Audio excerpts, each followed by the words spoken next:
students, welcome back for the online sessions of your material science and metallurgy.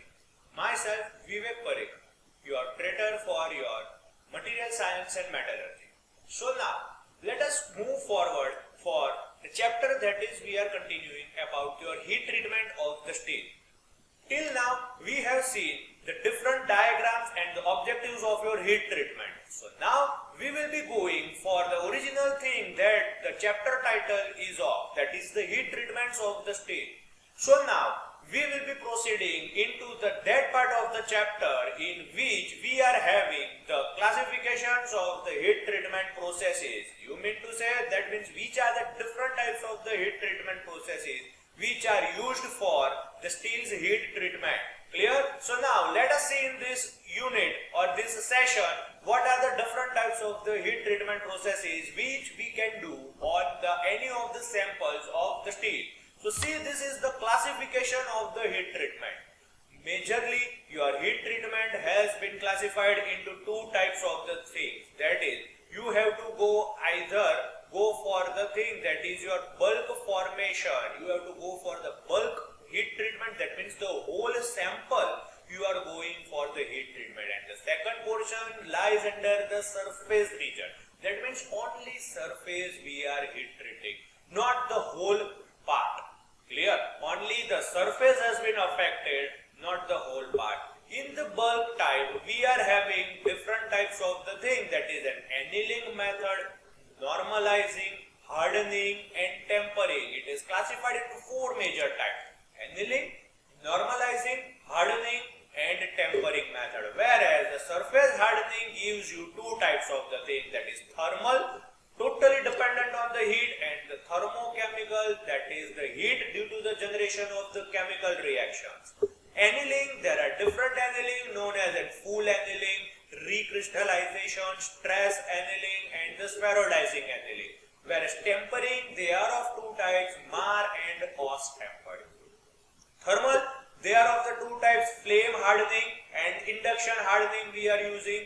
And the second one, that is the thermochemical, we are having carburizing, the effect of the carbon, nitriding nitrogen and cyaniding, that includes the carbon and the nitrogen. Clear? So this is how we are performing the different heat treatment processes on the steel. So now let us move forward and discuss each and every type in the detail in this whole different upcoming lectures and in these lectures also. Okay, so moving forward with our very first part, that is the very first method, that is known as an annealing method. Clear? The first thing or the first method which we are going, that is the annealing method. What is this annealing? It is the process of heating a metal in a metastable, or you can say the distorted structure, where the temperature which will remove each and everything on cooling purpose. That means whatever the impurities or the distortions or any of the thing stresses which are there inside the material, that can be removed with the help of the annealing methods. Okay, so now what is this thing? This method is process of heating a metal to a temperature slightly above the critical temperature. Where we are going to heat slightly above the critical temperature, that means whatever the 723 I have told you, that up to that temperature you have to go, and then go for the slow amount of cooling. How we are going? We will be going for the slow cooling method. Now what is the role of this slow cooling?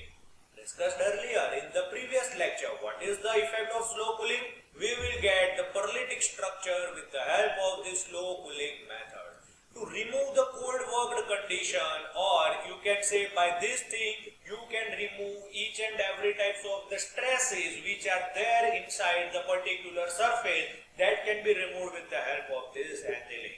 Annealing is divided into the three parts: the recovery, recrystallization, grain growth. What is the recovery? Means some of the material will stay back to its original structure. Recrystallization, a new type of the crystals will start going, and that crystal will start developing in the form of the grain growth. So what is the result of it? Annealing, we get a new structure.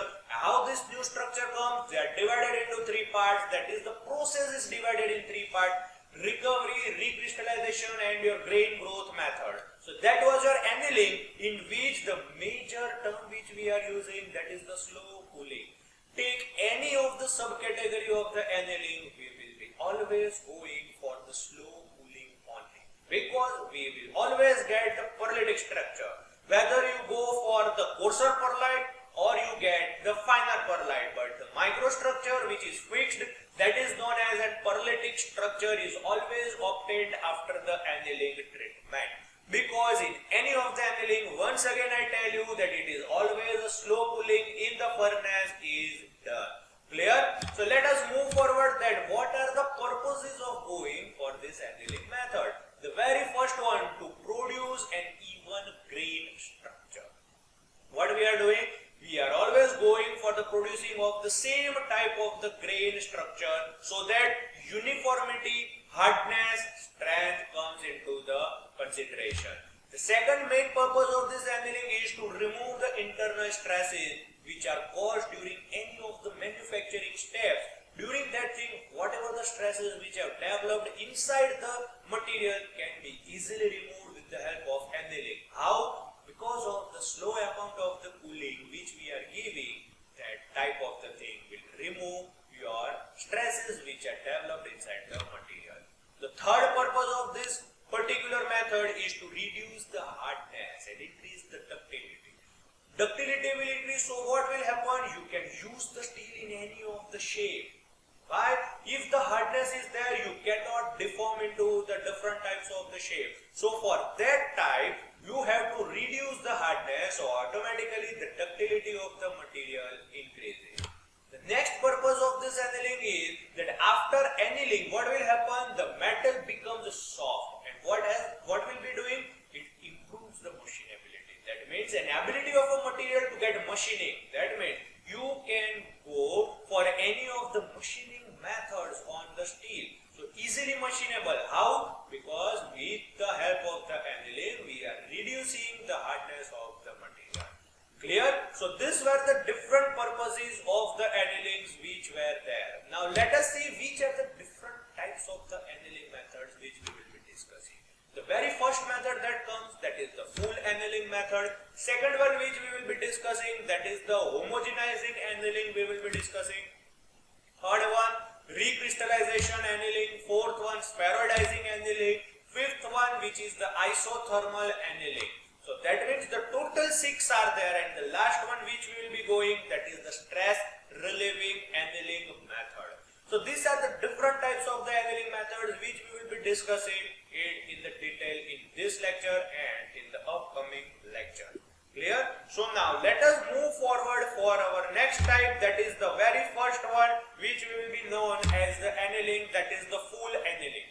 What do you mean by the full annealing? It is the process which is used for the cold worked structure. It is the process which is majorly used for the cold worked structure which is changed back to the strain free.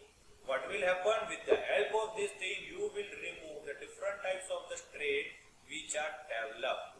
So this is carried out entirely in the solid state and is usually followed by the slow cooling in the furnace. This is the most required one, and from the desired temperature. So according to the temperature, we will heat the material, allow it to settle for some time, and at the end of it, we will cool the material. There are 3 important parts of annealing, that is proper austenizing temperature. Give proper austenizing temperature, otherwise it will not fulfill its purpose. Second one, allow it for the proper sufficient soaking time. Don't go for the early stage or don't give too much late. Appropriate soaking time should be given, and the last, the most important, that is very slow cooling. What is this critical temperature? That is at the A1 line. So you have to go for that type of the thing when you go for the furnace cooling. So annealing will be there. Okay. So the formation of austenite destroys all structures. You can see over here what is it says. The formation of the austenite destroys all structures that is existed before heating. Afterwards, what will happen? Due to the slow cooling, the original phase of ferrite and pearlite will be converted, and as a result of which you will get the the cementite and the pearlite, and maximum the pearlite structure is obtained at the end of this method. That is the full annealing, or you can say annealing. If you have been asked to write only about the annealing, you can go for this type of the annealing, that is the full annealing method. Heat the material to the austenizing range. Secondly, give appropriate soaking time, and the third one, that is the go for the slow and the furnace cooling. What will be the effect? Remove all the stresses from the material. This is the major objective of this full annealing method. Clear? So that was your very first method, that is your full annealing method. Now let us come to our second annealing method, that is known as a homogenizing annealing method. So let us go for the second one, that is your homogenizing annealing method. Now what do you mean by it? The substance is heating, soaking and hot working homogenizes the structure. What do you mean by the homogenize? Means the same type of the structure which is there throughout the material, that is known as an homogeneous. Now for that, getting the whole structure to be homogeneous, we will be going for this homogenizing annealing. What is the change which we will be obtaining? That is some of the higher temperature we will be going. So what will happen? Simultaneously plastic deformation breaks. That means whatever the dendrites, whatever it is having inside the material, that will break, due to which the new type of the diffusions will start occurring. So you can see over here where we are using for this homogenizing annealing, you can see that the alloy steel ingots, whatever the steel which we are using, whatever there is a homogeneity for that thing, alloy contains more than one metal. So for getting the similar type of the structure throughout the material, we are going for this homogenizing temperature. That means it is about 1150 to 1200 degrees Celsius for 10 to 20 hours. So what will happen? Whenever your material will be keeping for 10 to 20 hours, the whole material will be changed into that particular phase. And for that phase, what will be happening? Due to that thing, the whole material will be having the same structure throughout. Clear? And that is the major thing of that homogenizing annealing. The impact energy and ductility, they are increased as the homogenizing temperature increases. What will happen? Hardness, tensile strength will be decreased with the increase. As you increase the temperature of the homogenizing, you will get a decrement in your hardness and the tensile strength of the material. So this was your second of the annealing treatment, which we have called, that is known as an homogenizing annealing method. Clear? So we have discussed the two types of the annealing in today's lecture, that is the full annealing and the homogenizing annealing. So now in an upcoming lectures, we will be going with the remaining four of the annealing, which we will be seeing in our upcoming lectures, that is the recrystallization, spheroidizing, isothermal and stress relieving annealing. We will discuss this thing in our upcoming lectures. Till then, thank you.